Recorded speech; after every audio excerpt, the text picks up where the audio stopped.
মিছিল বাড়তে শুরু করে বখাটেদের উপদ্রব। বেশিরভাগ ক্ষেত্রেই তাদের টার্গেটে পরিণত হয় নারীরা।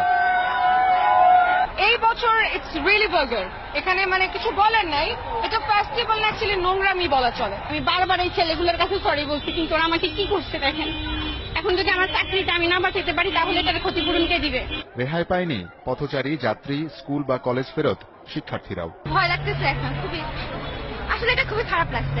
আসলে নিজের অনুমতি ব্যতীত অন্য কেউ মুখ চালে কাজ করাটা পারমিশন না নিয়ে জোর জবরদস্তি করে তো দেওয়ার কোনো মানে হয় না, তাই না? এখানে যারা ইন্টারেস্টেড তারা নিজে থেকেই জয়েন করবে। ভার্সিটির লোকেরা আসা যেরকম উচ্ছৃঙ্খলপনা করতেছে, এটা আমাদের সীমিত মতো থাকা দরকার।